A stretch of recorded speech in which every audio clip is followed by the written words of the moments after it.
Okay, had a chance today to be reminded of what it's like to be around Christian people. 3 or 4 folks there that had a humble attitude, and I just noticed that they were compassionate with the feelings that I had and concerns that I had, and they were so different than around the people that I normally work with.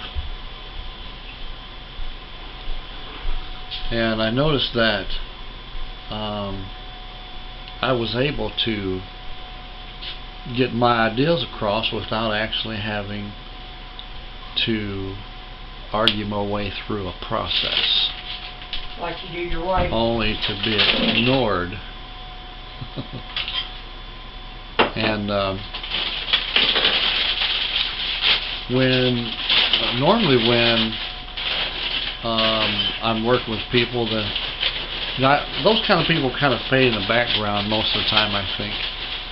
And I know not all Christians are humble. Some are pretty straightforward, and sometimes there's a person that you think might be Christian who's really charismatic, and they're not Christian at all.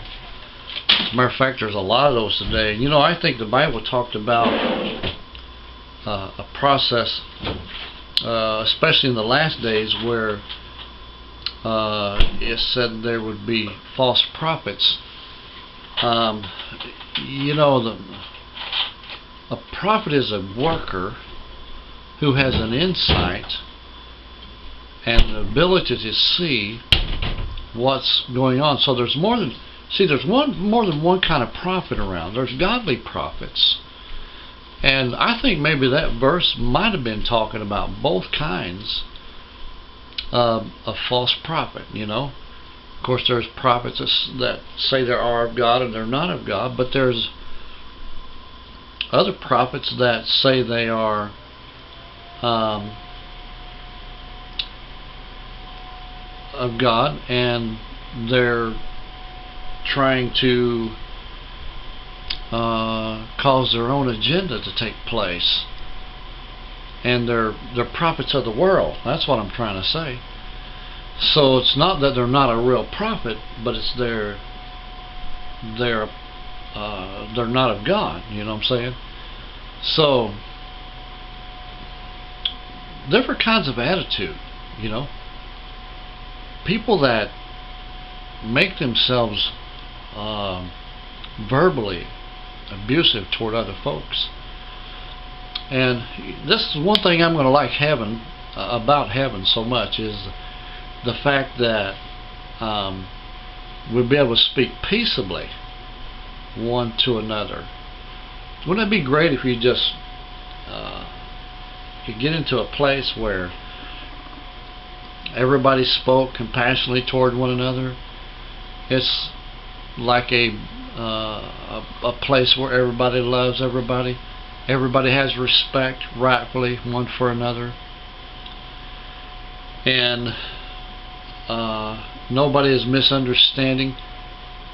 You know, and the one thing that causes us not to misunderstand is knowing that that person has your best at heart, in mind for you. Just like, see, the Bible tells us to have to trust God, to know that God has our best in mind.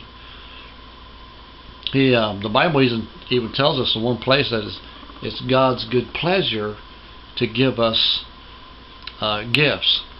So we know that He has our good at heart when He does those things. When He sees to our needs. I mean, I've had God meet my needs supernaturally several times, and I've seen places where He has directed me one place to another, and the Lord is always there. It's an attitude of love surrounding God, and that's the difference between the world and the Christian people.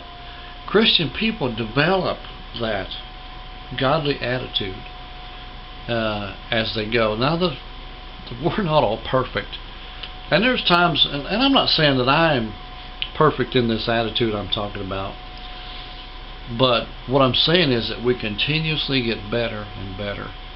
There's still times when I get upset and I don't look or act or feel much like a Christian, but I'm a far cry from what I used to be, you know. And it feels so good to be around people that is trying to get the same thing accomplished that you are, especially in attitudes. And life is hard enough without having to put up with all that, you know. You come into work every day and you just know that somebody's going to argue with you and try to push their way through and make you look bad, and that's people of the world, you know. That's what they do. Don't care how you feel about it, you know. God's people are not like that. Alright, thanks for joining me. We'll see you again next time. Another great message right here across in the Middle Ministry.